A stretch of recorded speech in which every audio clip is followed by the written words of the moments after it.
मोहब्बत का जाम पिलाने वाला साकी हूं मैं, लबों पे हंसी लाने वाला अकेला काफी हूं मैं। बिग बॉस 17 का विनर बनकर stand up comedian Munawar Faruqui ने देश दुनिया के चेहरे पर हंसी ला दी।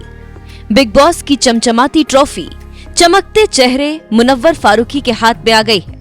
बिग बॉस में 3 महीनों का ये पड़ाव मुनव्वर के लिए काफी उतार चढ़ाव वाला रहा।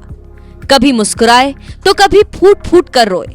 कुछ ऐसे पल भी आए जब मुनव्वर बिल्कुल टूट गए, लेकिन जब गिर कर उठे तो सबका दिल जीत लिया।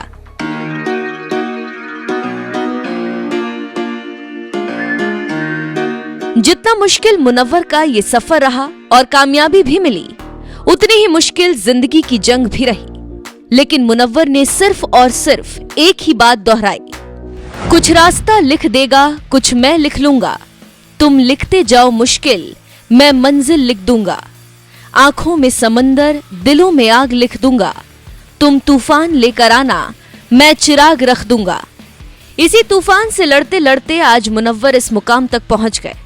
मुनव्वर फारूकी असल में हैं कौन? कैसे विवादों से जुड़कर भी दुनिया के दिलों पर छा गए? चलिए आपको बताते हैं।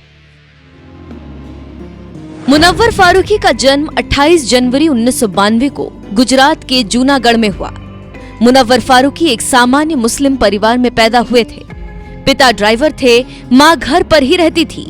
3 बहनें हैं। बचपन में मुनव्वर की जिंदगी में ऐसा तूफान आया जिसका सदमा वो झेल नहीं पाए, क्योंकि बचपन में ही मुनव्वर के सिर से मां का साया उठ गया। मां ने सुसाइड कर लिया था। उस वक्त मुनव्वर 16 साल के थे। जब मुनव्वर 17 के हुए थे तो पिता बीमारी की वजह से बेड रेस्ट पर आ गए। ये ऐसा पल था जब मुनव्वर बचपन के दौर में बिल्कुल टूट चुके थे, लेकिन हारे नहीं और कह दिया, बचपन के उस गरीब बच्चे से शर्त लगाई है। मैंने ख्वाब की खातिर अपनी नींद को आग लगाई है। बहुत मेहनत की है, बहुत टूटे हैं, तब जाकर रब ने नियामतें सजाई हैं। बचपन में मुश्किलें आई तो मुनव्वर ने तीनों बहनों और पिता की पूरी जिम्मेदारी शिद्दत से निभाई। स्कूली पढ़ाई छोड़ी, क्योंकि 2007 में मुनव्वर का परिवार आर्थिक तंगी से जूझ रहा था।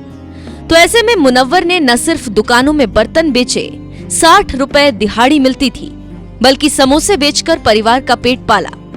लेकिन इस बीच परिवार पर एक और पहाड़ टूटा।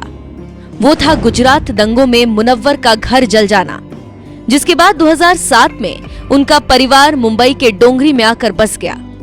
इस दौरान मुनव्वर ने ग्राफिक डिजाइनिंग का कोर्स किया। यहीं से उन्हें कॉमेडी के बारे में पता लगा। 2018 में कॉमेडी को अपनी दुनिया बना ली। कॉमेडी की दुनिया में कदम रखकर मुनव्वर फारूकी सबके चहेते बन गए। 2017 में मुनव्वर की शादी हुई, एक बेटा भी हुआ। लेकिन 2020 में मुनव्वर का तलाक हो गया। दोनों की आपस में बनी नहीं। इसके बाद ऐसा पड़ाव आया कि फिर से मुनव्वर को बड़ा धक्का लगा और विवादों से मुनव्वर का नाम जुड़ गया। मुनव्वर का नाम विवादों में 1 जनवरी साल 2021 में आया। वो इंदौर में अपना शो कर रहे थे। उन पर हिंदू देवी देवताओं के अपमान का आरोप लगा, जिसके बाद मध्य प्रदेश में उनके खिलाफ FIR दर्ज हुई। जेल में भी रहना पड़ा। लेकिन मुनव्वर लौट कर आए और दुनिया का सामना करते हुए कह दिया, बदनाम हुए तो बदनाम ही सही, नाम तो हुआ, फिर पीछे मुड़कर नहीं देखा। वक्त के साथ मुनव्वर बहुत बड़े स्टैंड अप कॉमेडियन बन गए। मुनव्वर की सोशल मीडिया पर इतनी तगड़ी फैन फॉलोइंग है कि लॉकअप के बाद बिग बॉस की ट्रॉफी अपने नाम कर ली। बिग बॉस की ट्रॉफी पाने के लिए बिग बॉस के कड़े दौर से गुजरे। Wild card entry Ayesha Khan ने पर्सनल लाइफ का खुलासा कर उन्हें मुश्किल में डाला, लेकिन मुनव्वर रोए, अपनी बात रखी तो फैंस का दिल जीत लिया। अपनी चुप्पी से बड़े बड़े धुरंधरों को घायल कर दिया। बिग बॉस की ट्रॉफी अपने नाम की। तभी तो वो कहते थे, वाकिफ है सब तो फसाने दर्द के गांव क्या, जहन में गालिब खजाना कोई लाऊं क्या। वो कहते मेरे लफ्ज उन्हें चुभते बहुत, चीर देगी मेरी खामोशी, चुप हो जाऊं क्या।